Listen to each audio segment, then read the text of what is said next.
Although the boys' bodies have not been found, the prosecution has said that evidence, including interviews with the West's other children, indicates the boys were killed in September of 2020, 3 months before the West reported them missing. The West are charged with second-degree murder, involuntary manslaughter, and other offenses and face life terms in prison if convicted. The trial of Jacqueline and Trezell West resumes this morning. Trezell and Jacqueline West are charged with crimes including murder in the deaths of Classic and Sincere, also known as Orrin 4 and Orson 3, their youngest adopted children. Their bodies have not been found. Authorities say evidence indicates the boys died 3 months before they were reported missing. The West's 9-year-old biological son is back on the witness stand. He's being cross-examined by Alexia Torres-Stallings, lead counsel for Jacqueline West. A sidebar has been called. The sidebar was called after prosecutor Eric Smith objected to Torres-Stallings asking the boy where he lives now. The attorneys and judge are back, and the child is testifying to the people he lives with. Torres-Stallings is asking if other people in the home have talked about his parents. He said no, but he has seen them on TV. He said he saw them on TV once, a long time ago. The boy has talked about sleeping arrangements. He said he and some of his brothers were in the Cal City home for a long time, but he couldn't remember how long Orrin and Orson were there. The boy said Orrin and Orson would be at the dining room table and eat there with the rest of the family. Torres-Stallings has finished her questioning. On redirect, prosecutor Eric Smith asked who disciplined him and his brothers. He said no, and doesn't remember who disciplined Orrin and Orson.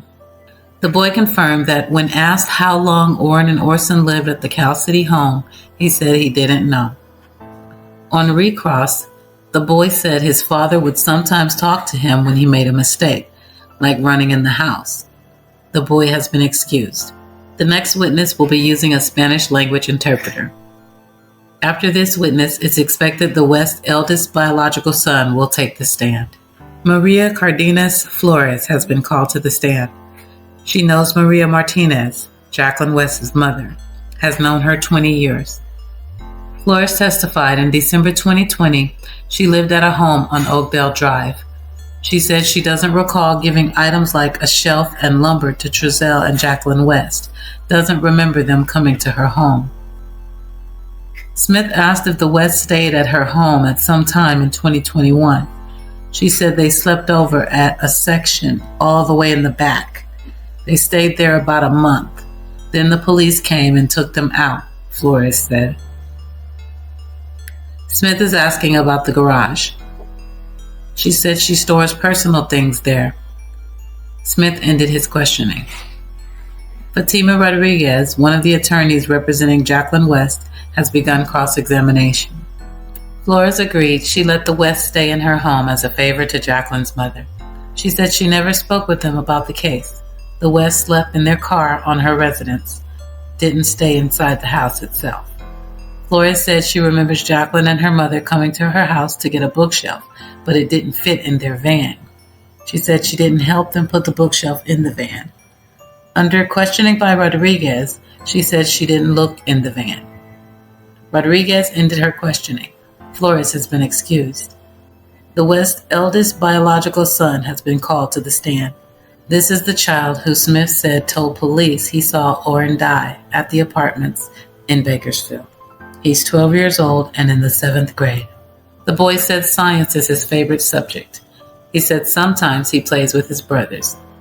The boy pointed out Trezell West and said that's his father, and Jacqueline West and said she's his mother. The boy testified he remembers the apartment they lived in Bakersfield. He said he remembers moving to Cal City. He said all his brothers slept in the same room. They had mattresses on the floor. Smith showed the boy a drawing the boy had made. The boy said he made it to show the sleeping arrangements of him and of his brothers at the apartment. Orrin slept next to one of the other adopted children, and Orson also slept next to another of the West adopted children, the boy said. He said the mattress went with them to Cal City. The boy said he didn't see Orrin and Orson being disciplined. He said his father spanked him if he did something bad.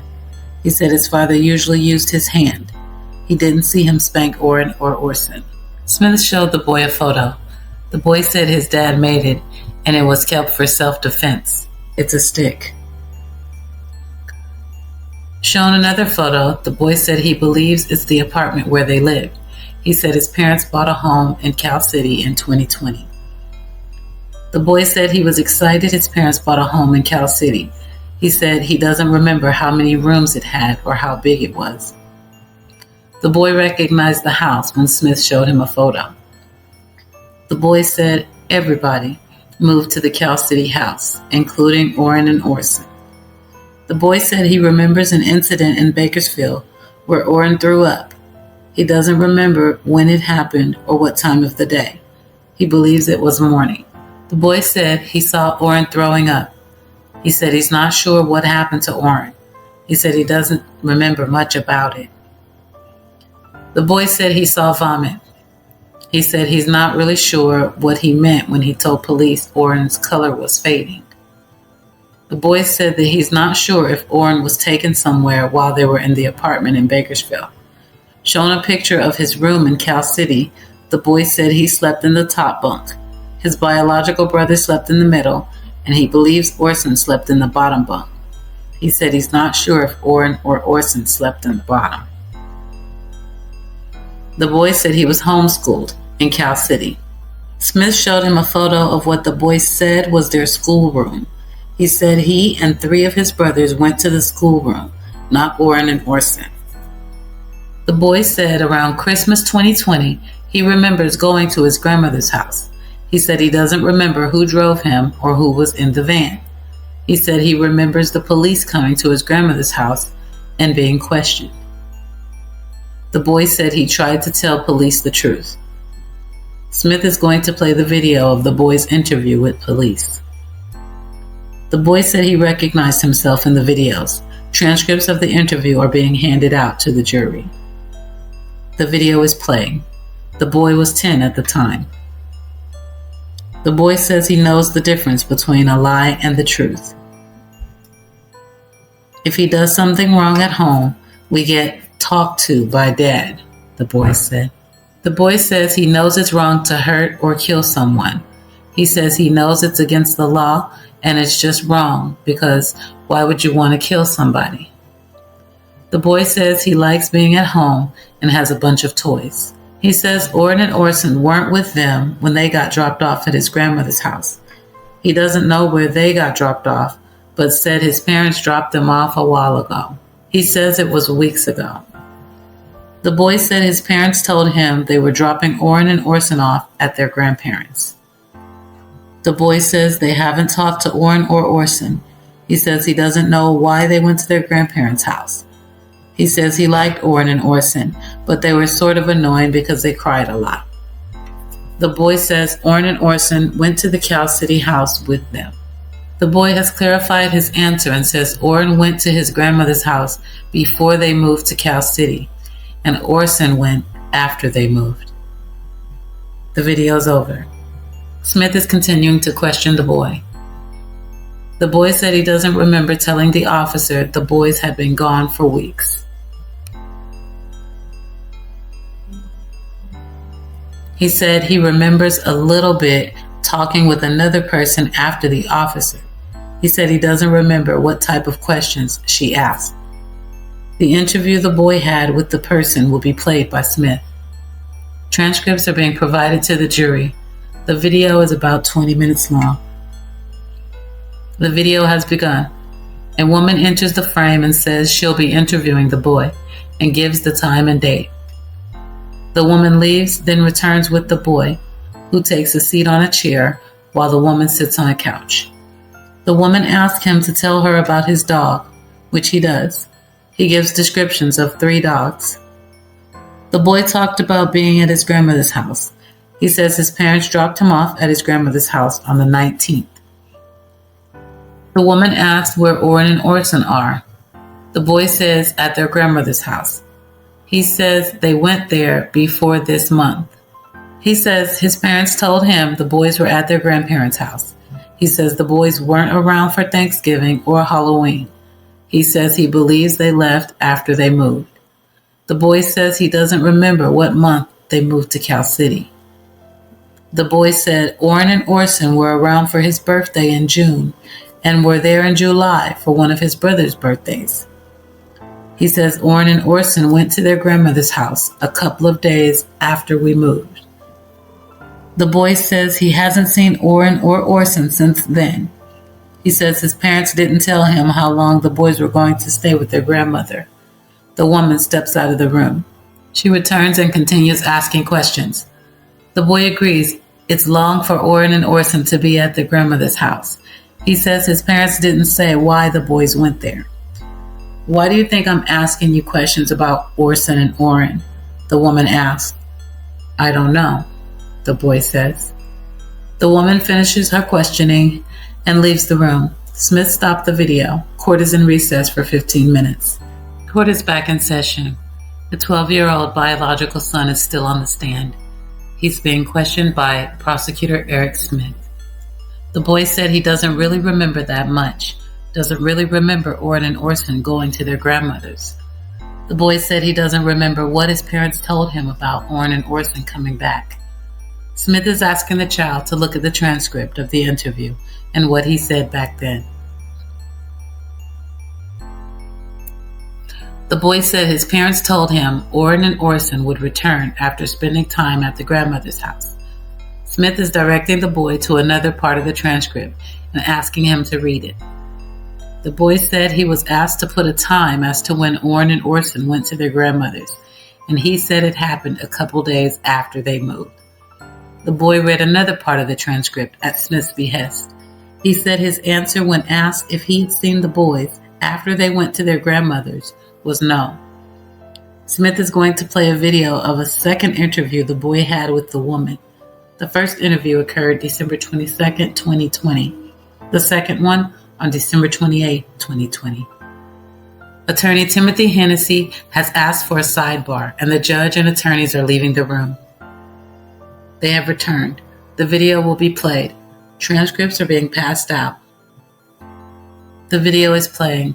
The boy enters the same room as before and has a seat in the chair, while the woman who previously interviewed him has a seat on the couch. The boy says he's been crying because he's been taken away from his parents. He says it's because Orrin and Orson are missing. He says Orrin choked while he was sleeping. He says it happened at the apartment they lived in Bakersfield. The boy says Orrin was throwing up. The next morning, his parents found Orrin, he says. His parents told him about it and asked him if they should keep it a secret. Orrin had taken Orson's drink. Nothing happened to him. They just went to bed, the boy says. He says he saw Orrin the next morning. The boy says Orrin was on his belly in the morning and they realized he had choked when his parents tried to wake him up. The boy says his parents were crying when they told him about Orrin. The boy says Orrin's color was fading when he saw him. He says his parents asked him if they should call an ambulance, and he told them no because his parents said he would be taken away. The boy says he doesn't know what happened to Orrin after that. He says his parents told the other boys Orrin went to their grandmother's to keep it a secret from the others. The boy says he touched Orrin's body and it was cold. The boy says Orson went to Cal City with them. He says he thinks Orrin died a week before they moved, and that Orson was taken to his grandmother's house 4 days after the move. He says Orson never came back. He says he was asleep when his parents took Orson. The boy says sometimes his parents used their hands to smack the boys, or a paddle stick. He says he got hit with it once. Everyone got hit with it. He says they deserved it. One of the children, not Orrin or Orson, was forced to take cold showers if he peed while sleeping, the boy says. The boy says his parents chopped up Orrin's food using a blender, then put it in a bottle. They didn't want him chewing with his mouth open, he says. Orrin later stole Orson's drink. Then they went to bed, the boy says. The boy says his parents told Orson to punch Orrin for stealing the drink. He says he thinks Orson punched Orrin, but he wasn't there. Then they all went to sleep, and he heard noises but thought it was normal because Orrin and Orson always made noises, the boy said. Orrin was dead the next day. The woman steps out of the room. The woman returns. The boy says he doesn't know what his parents did with Orrin. The woman is asking him about the placements of the beds in the room. The boy says he was excited when they moved to the new house in California City. He says there was a bunk bed for Orrin in the house because his parents didn't want to let the others know what had happened to him. The woman gets a water for the boy and asks more questions. The boy talks about wondering why the police showed up to his grandmother's house. He says he thought the original parents called police because they thought something happened to Orrin and Orson. The boy says he saw Orson months ago. The video has ended. Court is in recess until 1:35 p.m. The trial of Trezell and Jacqueline West is back in session, with the West's eldest child on the stand being questioned by prosecutor Eric Smith. With Smith referring him to the transcript of the interview played before the afternoon break, the boy said Orrin choked and there was vomit coming out of his mouth. The boy said he had gone to schoolroom and came back and his mom and dad were in the room. He said he's not sure if his parents said anything about Orrin. He said he doesn't remember what happened next. Probably, yeah, the boy said when asked if he was scared. He said he, his parents, and Orson were in the room. The boy said he doesn't recall having a conversation with his parents about calling an ambulance. After looking at the transcript, the boy said he didn't think an ambulance should be called because the police would show up. I was scared of losing my family, he said. He said he was afraid he and his brothers would be removed from the home. The boy said his parents told him it was a possibility they would be removed. He said they agreed to keep Orrin's death a secret, but doesn't remember much about it. He said he didn't tell his other brothers what had happened. I didn't want them to be scared, he said.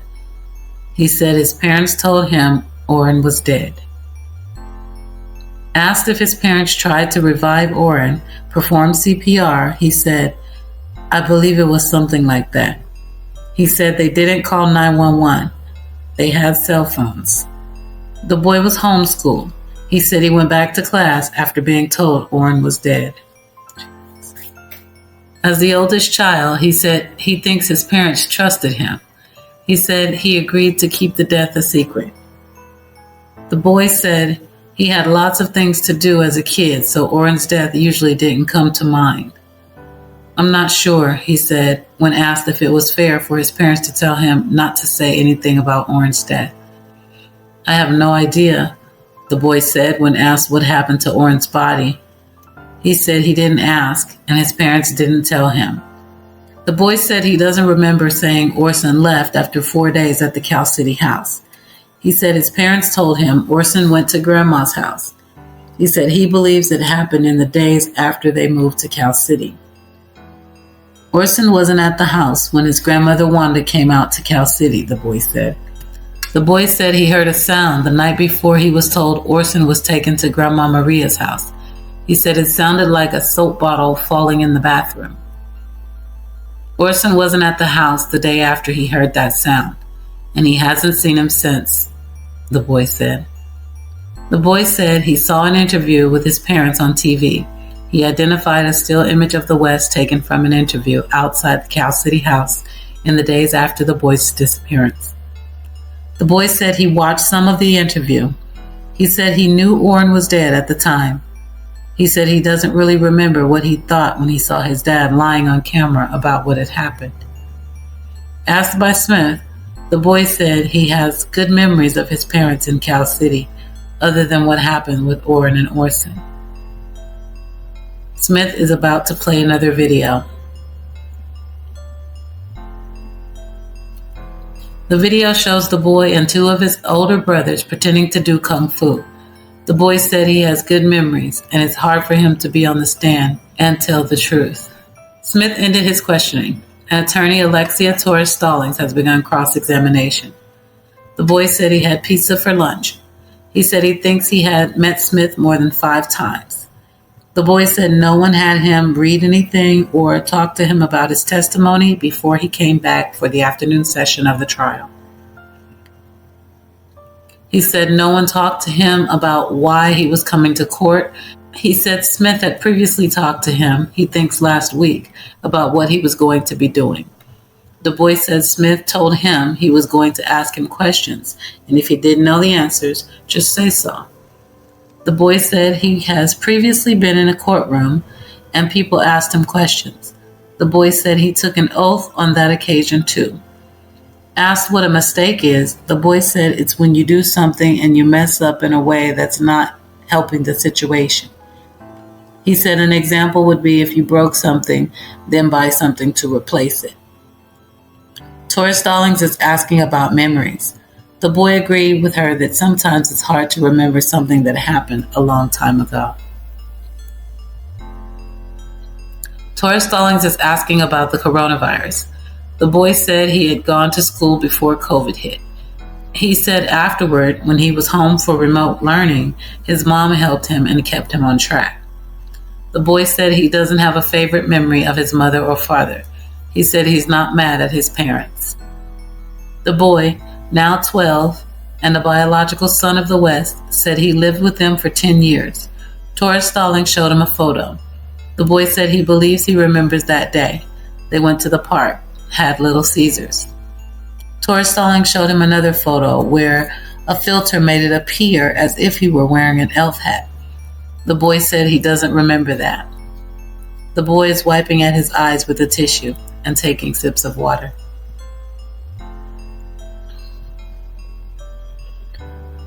Tori Stallings brought 2 Christmas stockings for the boy to look at. He said he doesn't recognize them. The boy said he remembers helping set up the Christmas tree. He said Orrin and Orson weren't there to put up the tree, but his other brothers were. Tori Stallings is showing the boy photos of Christmas stockings and chairs in the Cal City house in December 2020. She's showing there were stockings and chairs for everyone, including Orrin and Orson. Asked if Orrin and Orson were there at the dinner table, the boy said no. Tori Stallings is asking about things the boy enjoys. He said he used to watch anime with his dad. He plays video games. Judge Charles Brimmer has called a sidebar after Smith objected to the relevance of Tori Stallings' questions. The judge and attorneys have returned. Tori Stallings is continuing with questions about anime shows. Tori Stallings is asking if people died in a certain show. There have been frequent objections by Smith. The boy said people do die in the show. Asked if they had anything coming out of their nose or mouth, the boy said no. Tori Stallings was asking about a scene where a character dies, has things coming out of his mouth and nose, and comes back to life. She was apparently trying to draw a comparison with Orrin, who the boy said had vomit on him, and suggesting Orrin hadn't died. Brimmer sustained an objection, and Tori Stallings has moved on to another line of questioning. She's asking the boy about being questioned at his grandma Wanda's house the day after the boys were reported missing. The boy said he hasn't lived with his parents since then and doesn't know when he last saw them. He said maybe a year. The boy said he doesn't know why he can't talk to or live with them. The boy said he had a watch which he used to call his parents, but he couldn't take it when he left his grandmother's house. The boy's talking about relatives he sometimes gets visits or phone calls from. Tori Stallings is asking about the day of December 28, 2020 interview. He said he doesn't think they told him why he was going there. Tori Stallings is asking if anyone talked with him about the case, if he saw any coverage. He said he saw an interview on a laptop, but doesn't remember about the comments or so much about it. Court is in recess for 15 minutes. Court is back in session with a 12-year-old back on the stand being cross-examined by Tori Stallings. She's asking about when they moved to Cal City. There were multiple objections and the judge has called a sidebar. They're back. Tori Stallings is asking about December 2020 and when he went to his grandma Wanda's house. The boy said Orrin and Orson were not in the van. He said he doesn't remember the last time he saw them and doesn't remember saying the last time he saw them as being in the van when dropped off at his grandma's house. Tori Stallings had him look at a transcript taken from a prior time he testified. He said he doesn't remember saying that Orrin and Orson were in the van. Torres Stallings asked if he promised to tell the truth at that hearing. He said he believes so. He said he doesn't know why he said they were in the van back then, but is now saying they weren't. Torres Stallings ended her questioning, and the boy has been excused. Court is in recess until 9 a.m. tomorrow.